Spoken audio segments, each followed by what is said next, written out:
Hello hello very very good morning guys. अभी सुबह के 4:30 बज रहे हैं और मैं अभी जस्ट सो के उठी हूँ और ब्रश कर रही हूँ। हमारे यहाँ ना इतनी सुबह ही उठने का मतलब है, मम्मी पापा तो मुझसे भी ज़्यादा पहले उठ जाते हैं, मैं तो उन लोगों के उठने के बाद उठती हूँ। कि तब कोशिश करती हूँ कि चलो मैं भी 4 बजे उठ जाऊँ, लेकिन ना दिन में भी मैं बिल्कुल भी नहीं सो पाती हूँ और रात में भी कम से कम 11 तो बज ही जाते हैं। इसलिए मैं 4:30 पौने 5 बजे इतने टाइम पे ही उठती हूँ। और फिर एक बार जो उठ जाओ ना तो फिर 11 साढ़े 11 बजे तक तो एकदम बैठने की भी फुर्सत नहीं मिलती है। इसलिए लगता है कि चलो 4:30 बजे ही उठूँगी। और अभी मैं ब्रश व्रश करके आ गई हूँ तो यहाँ पे पानी पी लेती हूँ, उसके बाद फिर चाय पी लूँगी नींबू वाली। और ना सुबह उठने के बहुत सारे फ़ायदे होते हैं। सबसे बड़ी बात तो आपका सारा काम एकदम टाइम से हो जाता है, क्योंकि मैं देखती हूँ ना जितने लोग लेट उठते हैं तो फिर पूरे दिन वो सिर्फ काम ही काम करते रहते हैं, पूरे दिन परेशान रहते हैं। अरे मुझे काम करना है, ये काम करना है, वो काम करना है। लेकिन सुबह उठने से ऐसा होता है ना कि आपके सारे काम एकदम टाइम से हो जाते हैं, क्योंकि मेरे बच्चे छोटे हैं तो मुझे तो करना ही करना है। और छोटे बच्चे नहीं भी जब थे ना, मतलब मेरे घर का ये नियम ही है सुबह उठने का एकदम भोर में, क्योंकि देर तक कोई नहीं सोता है हमारे यहाँ। और यहाँ पर चाय वाय पी के मम्मी पापा टहलने चले गए हैं तो मैं अपना रोज़ वाला काम कर लेती हूँ। कमरों में तो नहीं कर पाती, क्योंकि एक कमरे में बाबू सोता है मम्मी पापा के साथ, एक कमरे में सृजा मेरे पास रहती है। तो कमरों की सफाई जल्द मैं बाद में ही करती हूँ, सारा काम निपटाने के बाद। ये हॉल की, किचन की, गैलरी की, बाकी जो सीढ़ी वगैरह ये सब रहती है, ये सब सफाई जल्दी हो जाती है। और ठीक भी है, हॉल में ज़्यादा चीज़ें हैं तो वहाँ साफ़ करना बहुत ज़रूरी होता है। सबसे ज़्यादा गंदा भी यही होता है। और ना अंधेरे में ही उठ के जब पूरा सपना सोया रहता है तभी हमारे यहाँ मेरा तो सारा काम हो जाता है। बहुत अच्छा मैं रिलैक्स फील करती हूँ कि चलो इतना सुबह ये सब काम का झंझट नहीं है। तो यहाँ पर फटाफट से कर लेते हैं सारी सफाई, सोफ़ा सेट कर लेते हैं, क्योंकि सबसे ज़्यादा ख़राब ना ये सोफ़ा ही होता है। और अभी मैं झाड़ू ले लेती हूँ, तो पहले झाड़ू लगा देती हूँ। और बाहर का व्यू देखिए, इतना अच्छा लग रहा था ना। पहले तो 5 बजे मतलब गर्मी जब थी तो सुबह दिखती थी, पर अभी तो एकदम अंधेरा ही दिखता है। और यहाँ फटाफट से झाड़ू लगा लेती हूँ मैं। किचन गंदा हो रख जाता है तो रात में मैं किचन में ऐसे पोछा नहीं लगाती हूँ, बस प्लेटफॉर्म ये सब वगैरह साफ़ कर देती हूँ। लगता है कि चलो सुबह ही झाड़ू लगाऊंगी, बाकी जो साफ़ सफाई होगी वो सुबह ही करूँगी। और कौन कौन इतनी सुबह उठता है आप लोग मुझे कमेंट करके ज़रूर बताना। भाई मेरे घर का तो ये नियम है, तो मुझे तो उठना ही है। और इसके ना बहुत बहुत मतलब मैं सजेस्ट कहूँगी आप लोगों से कि आप लोग भी इतनी ही सुबह उठो, और देखना आपका सारा काम चुटकियों में हो जाएगा, एकदम टाइम से हो जाएगा। आपको बिल्कुल भी परेशानी नहीं होगी कि हाँ अभी तक ये देर से हो गई, ये काम नहीं हुआ, वो काम नहीं हुआ। इसलिए मेरा सारा काम एकदम समय से हो जाता है। और यहाँ पापा भी टहल के आ गए हैं, मम्मी अभी नहीं आई हैं, वो किसी आंटी से बात करने लगी थी बाहर।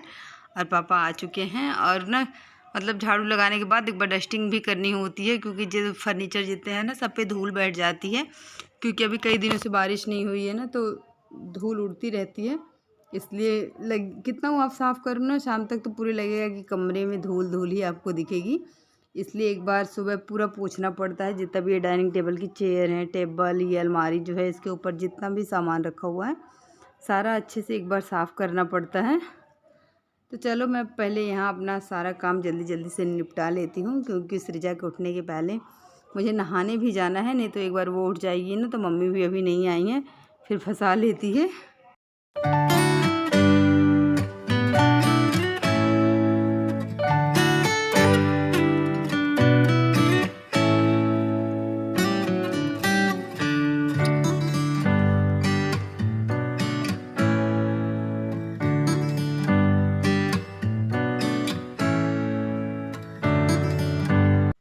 और आगे के कमरे की पूरी साफ़ सफाई हो चुकी है। तो यहाँ पर मैंने बादाम जो भिगाया था, मैं रोज़ रात को बादाम भिगाती हूँ पापा के लिए और बाबू के लिए, तो वही छील के मैं दे आती हूँ। उसके बाद फिर मैं नहाने जाऊँगी। और सुबह के ना मेरे सारे काम हो गए हैं बहुत अच्छे से। तो सुबह उठने का मैं भी आपसे यही कहना चाहती हूँ कि सुबह उठने का मतलब यही सब फ़ायदा होता है। और अभी मैं नहा के आ गई हूँ तो मैं चाय बना लेती हूँ। चाय मैंने रख दी, एक तरफ मैंने रख दिया है दूध उबलने के लिए। तो ये मेरा डेली रूटीन ही है, जब मैं नहा के आती हूँ तो एक तरफ जो बच्चों का दूध है उसको रख देती हूँ उबलने के लिए, और एक तरफ से दूध वाली चाय चढ़ा देती हूँ। नींबू वाली तो मान लीजिए सुबह ही हो जाती है। तो यहाँ फटाफट से चाय बना के दे के फिर मैं खाना में भी लग जाऊँगी, क्योंकि मैं खाना भी सुबह ही बनाती हूँ, आप लोगों को पता ही है। नाश्ते वास्ते का झंझट नहीं रखती हूँ।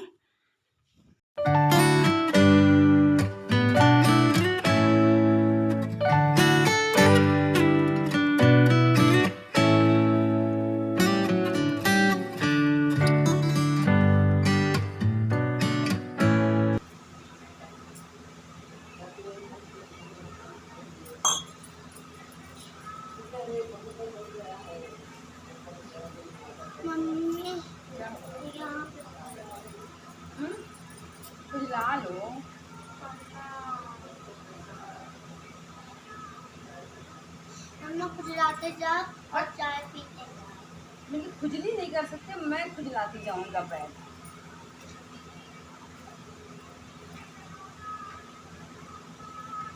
हमको शाम को जाते हुए पट्टी जो जो मेरे पप्पा और हम शादी के लिए पंडित जी नमस्कार। चाय वाय पीने के बाद फिर मैं आ गई थी किचन में। तो आज मुझे बनाना है दाल और आलू बैंगन और परवल की भरवा बनानी है, कलौंजी। तो यही सब मैंने काट के इकट्ठा कर लिया है, मसाला तैयार कर लिया है। अब सारा मैं भर लेती हूँ। और ये जो आलू होता है ना, उसमें मतलब कई कट लगाने पड़ते हैं, फिर उसमें भरने में ये मसाले ना बहुत दिक्कत होती है, टूट भी जाता है, बड़ी मुश्किल होती है। लेकिन कैसे जैसे तैसे करके मैंने भर लिया। परवल और बैंगन तो ठीक है, और बैंगन तो बहुत सारा था, लेकिन ना इतना बरसात में तक ख़राब बैंगन आता है ना कि इसमें से सिर्फ 3 ही बचे हैं, बाकी सब कीड़े वाले थे, तो मैंने सारे फेंक दिए थे। नहीं तो बस मेरा पहले ना आलू परवल का ही बनाने का मन था, आलू बैंगन का ही, परवल नहीं डालना था। लेकिन जब सारे बैंगन ख़राब निकल गए तो फिर मम्मी ने कहा कि परवल डाल लो, तो इसलिए मैंने परवल डाल दिया है। तो यहाँ सबको मैं अच्छे से भर लेती हूँ। उसके बाद तब तक मैंने रख दिया कढ़ाई गर्म होने के लिए। इसमें सरसों का तेल डाल के मैंने सारे आलू परवल बैंगन सब डाल दिए हैं। अभी धीमी आंच पे ना घंटों पकेगा, बहुत टाइम लगता है इसको पकने में।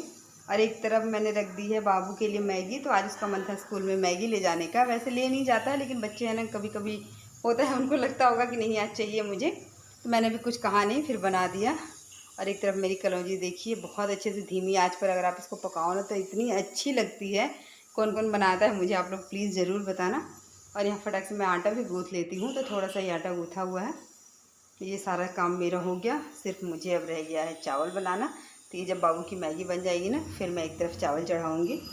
सो गाइस, अभी टाइम हो रहा है, कितना हो रहा है मैं दिखाती हूँ आप लोगों को। 9:15 बज रहे हैं। बाबू जस्ट अभी स्कूल गया है। सृजा ने इतना परेशान कर दिए। और ये मेरी बिंदी को क्या हुआ है, सुबह से मैं 2 बार बिंदी लगा चुकी, पर यहाँ ना ये थ्रेडिंग की वजह से निकल जा रहा है बार बार। और मुंह पोछने, पसीना इतना बुरा हो रहा है कि मुंह पोछने की आदत सी बन गई है। तो सृजा को भी बहू आया था, तो वो लेके क्या बोला, भाभी देखो मैं सुला देता हूँ, पता नहीं सोएगी भी नहीं, आवाज़ आ रही है नीचे से। और अभी खाना बना नहीं है, चावल चढ़ा के आई हूँ। इतनी भागम भाग सुबह मच जाती है ना कि मुझे मतलब क्या ही बताऊँ, इतनी गुस्सा भी आती है। अब इतनी बिजी लाइफ है, इतनी सुबह के टाइम सिर्फ सारी व्यस्तता सिर्फ 11 बजे तक होती है। उसके बाद फिर मैं फ्री हो जाती हूँ। फिर सृजा मेरे पास रहे, नीचे रहे, कहीं भी रहे, मम्मी भी फ्री हो जाती है, मैं भी फ्री हो जाती हूँ उसके बाद।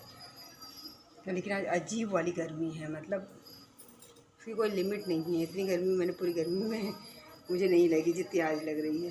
और आज मैंने ये वाला सूट पहना है, ये नया सूट था, बस एक दिन पहनी थी, मैं मार्केट गई थी और आज पहनी हूँ। बहुत गर्मी लग रही थी इसलिए मैं साड़ी नहीं पहनी हूँ। पापा बाबू को छोड़ के उधर से मंदिर चले जाएंगे। चलते हुए फटाफट से रोटी भी सेक लेती हूँ, फिर उसके बाद कपड़े उपड़े के काम करेंगे। बाप रे, क्या वीडियो में हालत ख़राब है। और यहाँ पर हो रही है मम्मी की पूजा, और पूजा के बाद फिर मैं फटाक से यहाँ पर दाल फ्राई कर लेती हूँ। तो प्याज लहसुन मिर्ची से ही दाल फ्राई किया है। और फटाक से मैं यहाँ रोटियाँ भी बना लेती हूँ। तो जल्दी जल्दी मैंने अपना सारा काम निपटा लिया है। और टाइम से कितना हो आराम लगे कि बहुत देर हो गई है, लेकिन काम टाइम से हो ही जाता है। ये रही हमारी आज की थाली। तो आप लोग भी आ जाइए। और अभी मैं सृजा को तैयार कर देती हूँ, जल्दी से उसके कपड़े वगैरह पहना देती हूँ, नहला दी थी। वो अभी भी सो के उठी है ना, तो लगा कि चलो नहला ही देती हूँ, नहीं तो फिर रह जाती है, नीचे चली जाती है, तो देर हो जाती है काफ़ी, इसलिए मैंने पहले उसको नहला दिया। और अभी काजल वाजल भी लगा लेती हूँ। और काजल लगाने में किस किस के बच्चे परेशान करते हैं, मेरी तो बहुत ज़्यादा परेशान करती है, बिल्कुल भी नहीं लगाती है काजल। पर वो स्कूल चला गया, ये रेडी हो गई, तो मेरा मतलब अब सब काम लगभग हो गया है। व्यस्तता मेरी अब थोड़ी सी कम हो गई है। बच्चे रहते हैं ना, तो ये व्यस्तता तो रहती ही है। और काजल पर मैंने थोड़ा सा पाउडर लगा दिया ना, तो इससे काजल हटता नहीं है, मतलब वो नहीं होता जैसे बच्चे ना हाथ से रगड़ देते हैं तो काजल ख़राब हो जाता है, वैसा नहीं हो पाता है, फैलता नहीं है। और ये देखो मेरी सिज्जू कितनी प्यारी। अभी जा रही हूँ मैं छत पे कपड़े डालने के लिए। सृजा सो गई, और सो जाती है तो इतनी राहत मिलती है, इतनी राहत मिलती है कि क्या ही बताऊँ। बहुत तेज़ वाली धूप है, बहुत तेज़। कपड़े डाल दूँगी तो जल्दी सूख जाएंगे। और आज मुझे कपड़े डालने में थोड़ा लेट भी हो गया है, नहीं तो रोज़ मैं कपड़े थोड़े और जल्दी डाल।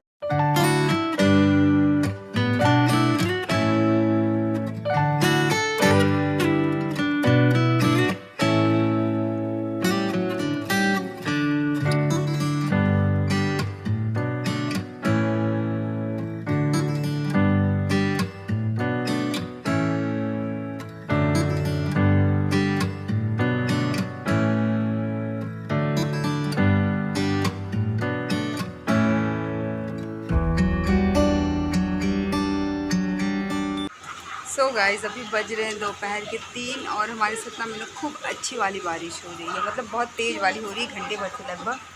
और भी इसलिए ना सुबह इतनी उमस थी, अब बारिश हो रही है तो बहुत अच्छा लग रहा है। दिखाऊँ मैं आप लोगों को।